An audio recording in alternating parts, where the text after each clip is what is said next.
দুনিয়াতে যত ফজিলতপূর্ণ আমল আছে, যত ফজিলতপূর্ণ আমল আছে সারা দুনিয়াতে, হাদিসের সকল ভান্ডার, কোরআনে কারীমের সকল আয়াত, এই সবগুলো অ্যানালাইসিস করলে সবচাইতে ফজিলতপূর্ণ যে আমল, যে আমলের সওয়াব সবচাইতে বিপুল পরিমাণে, সে আমলটি মসজিদ সংশ্লিষ্ট, মসজিদের সাথে সম্পর্কিত, আমরা অনেকেই জানি না। নবী করিম সাল্লাল্লাহু আলাইহি সাল্লাম বলেছেন, মান বাক্কারা ইয়াউমাল জুমআতি ওয়াবতাকার, যদি কেউ জুমার দিন আগে ঘুম থেকে উঠে, ভোরে উঠে আগে আগে মসজিদে যায়, ওয়াগাসসালা ওয়াগতাসাল, সে উত্তম রূপে গোসল করে, ওয়ামাশা ইলাল মসজিদে, এবং মসজিদে পায়ে হেঁটে যায়, ওয়ালাম ইয়ারকাব, কোনো বাহনে চড়ে না, ওয়াদানা মিনাল ইমামে ওয়ালাম ইয়ালগু, এবং ইমামের সবচেয়ে কাছাকাছি গিয়ে বসে আগে আগে যায়, আর কোনো অনর্থক কথা বলে না, মনোযোগ দিয়ে খুতবা শ্রবণ করে, খুতবার সময় কথা বলে না, কোনো কাজ করে না, মনোযোগ দিয়ে খুতবা শ্রবণ করে। এই চারটা কাজ যদি করে, আবারও বলছি চারটা কাজ, মান গাসসালা ইয়াউমাল মান বাক্কারা ইয়াউমাল জুমআতি ওয়াবতাকার, জুমার দিন যে আগে আগে উঠে, ভোরে উঠে এবং আগে আগে মসজিদে যায়, ফজর জামাতের সাথে পড়ে, জুমা আগে পড়ে, আগে যায়, এবং গোসল করে উত্তম রূপে, মসজিদের দিকে পায়ে হেঁটে যায়, কোনো বাহনে চড়ে না, আর ইমামের কাছাকাছি যেয়ে বসে, কোনো অনর্থক কাজ করে না। এই চারটি কাজ যদি কোনো মানুষ করে, নবী করিম সাল্লাল্লাহু আলাইহি সাল্লাম বলেছেন, তাকে ওই যে মসজিদের দিকে পায়ে হেঁটে আসলো, সে প্রত্যেক কদমের বিনিময়ে, যতগুলো পা ফেললো সে, প্রতি পায়ের বিনিময়ে, প্রতি কদমের বিনিময়ে 1 বছর রাত জেগে তাহাজ্জুদ পড়া এবং দিনে রোজা রাখার সওয়াব আল্লাহ তাআলা দান করবেন, শুধু এক কদমের কারণে।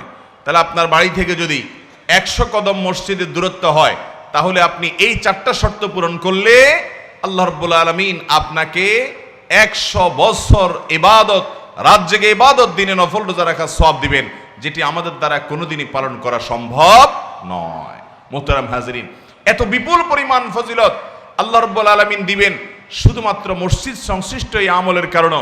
মসজিদের মর্যাদা আল্লাহ তাআলার কাছে কত বেশি সেটা বলাই বাহুল্য। সর্বশেষ পয়েন্ট হলো 6 নম্বর, মসজিদের মর্যাদা সংশ্লিষ্ট অনেকগুলো বিষয় আছে, এগুলো সারা রাত বলে হয়তো শেষ করা কঠিন হবে, আমি সেদিকে খুব বেশি কথা দীর্ঘায়িত করব না। শেষ পয়েন্ট বলছি, মসজিদে গিয়ে ইবাদত করা তো বটেই, মসজিদের সাথে সংশ্লিষ্ট ইবাদত আছে অগণিত অনেক।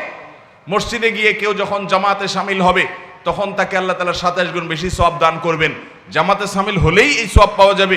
ঠিক মসজিদে গিয়ে যদি কেউ সামনের কাতারে নামাজ পড়ে, তাহলে তার মর্যাদা এত বেশি। নবী করিম সাল্লাল্লাহু আলাইহি সাল্লাম বলেছেন, মসজিদের সামনের কাতারে নামাজ পড়ার মর্যাদা যদি মানুষ বুঝতো, তাহলে সামনের কাতারে মুসল্লিদেরকে লটারি করে জায়গা দিতে হতো, সবাই চেষ্টা করতো সামনের কাতারে যাওয়ার জন্য। এই সব ফজিলত মসজিদের কারণে।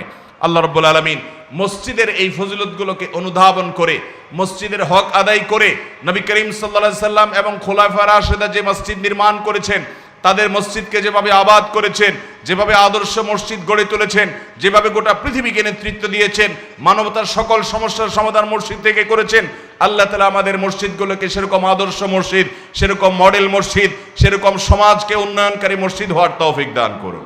মুহতারাম হাজরিন, আজ জুমার রাত, বৃহস্পতিবার সন্ধ্যার পর থেকে জুমার দিন কাউন্ট শুরু হয়ে যায়। জুমার রাত এবং দিনের গুরুত্বপূর্ণ একটা আমল হলো বেশি বেশি দুরূদ পাঠ করা।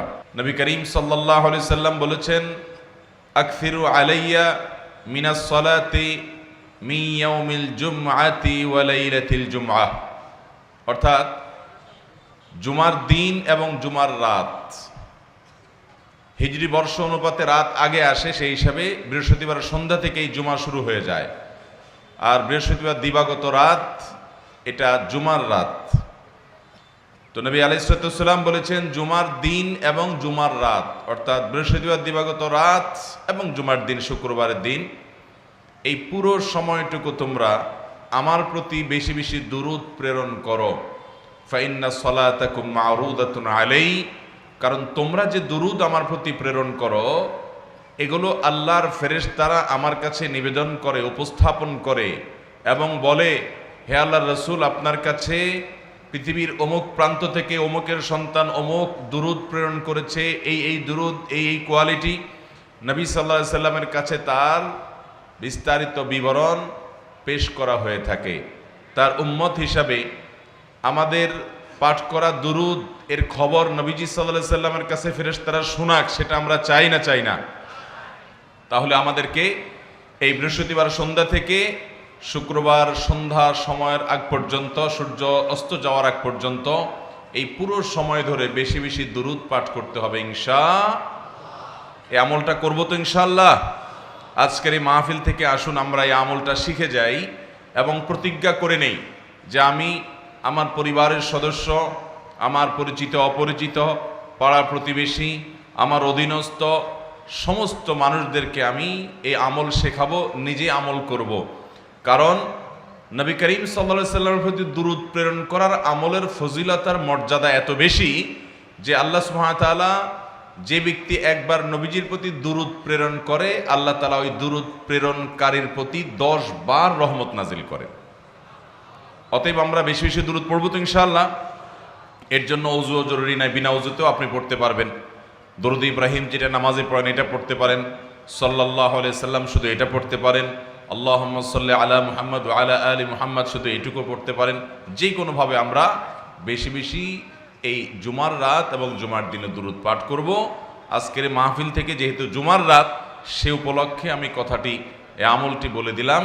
আল্লাহ তাআলা আমাদের সবাইকে সারা জীবন এই আমলটি ধরে রাখার তৌফিক দান করুন। সবার চেষ্টা করব তো ইনশাআল্লাহ।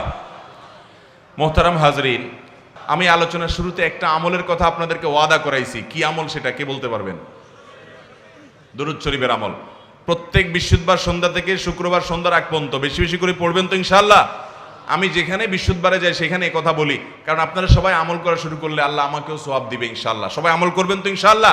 আপনি এরকম আরেকজনকে শিখাবেন, আল্লাহ আপনাকে সওয়াব দিবে। আল্লাহ আমাদের সবাইকে আমলের তৌফিক দান করুন। আমাদের দেশে রাষ্ট্রপতি নির্বাচন হয় কিভাবে? জাতীয় সংসদে সংসদ সদস্যরা রাষ্ট্রপতি নির্বাচন করে, ঠিক না বেঠিক? নির্বাচন করার আগ পর্যন্ত ক্ষমতা সংসদের হাতে। কাকে রাষ্ট্রপতি বানাবে সংসদ সদস্যরা সেটা ডিসাইড করে। যাকে রাষ্ট্রপতি হিসাবে নির্বাচন করার জন্য বেশিরভাগ মানুষ ভোট দিবে তিনি রাষ্ট্রপতি হবেন। অর্থাৎ নির্বাচনের আগ পর্যন্ত ক্ষমতা সংসদের হাতে। কিন্তু যখন তিনি রাষ্ট্রপতি হিসাবে নির্বাচিত হয়ে যান, তখন সবাই তাকে মহামান্য বলা লাগে, ঠিক না বেঠিক? সবাই তাকে সর্বোচ্চ জায়গায় রাখা লাগে, ঠিক না বেঠিক? এরপর তিনি যদি আবার এমন কোনো কাজ করে বসেন যে না, তার আর রাষ্ট্রপতি থাকার সুযোগ নাই, তখন ইমপিচমেন্ট হয় এবং তার মাধ্যমে তাকে পদচ্যুত করা হয়। ঠিক ইমাম খতিব নিয়োগের প্রক্রিয়াটাকে অনেকটা এটার সাথে বোঝার সুবিধার্থে বলছি যে এই প্রক্রিয়াটা অনেকটা, ধরনটা অনেকটা এরকম যে মুসল্লিরা, মসজিদ কমিটির সদস্যরা তারা কাকে ইমাম খতিব বানাবেন তারা ডিসাইড করবেন, তার কোন কোন যোগ্যতা দেখে তাকে ইমাম খতিব বানাবেন তারা সিদ্ধান্ত নেবেন। কিন্তু সিদ্ধান্ত নিয়ে বানায় ফেলছেন, এরপরে উনি হয়ে গেছেন ইমাম, উনি হয়ে গেছেন খতিব, আর মুসল্লি কমিটির সদস্য সবাই হয়ে গেছে মুক্তাদি। অতএব সবাই তার আনুগত্য করবে, তার নেতৃত্বকে মেনে নিবে, তাকে শ্রদ্ধা করবে, তাকে সম্মান করবে, তাকে নির্দেশ এবং ফরমায়েশ দিয়ে চালাতে যাবে না।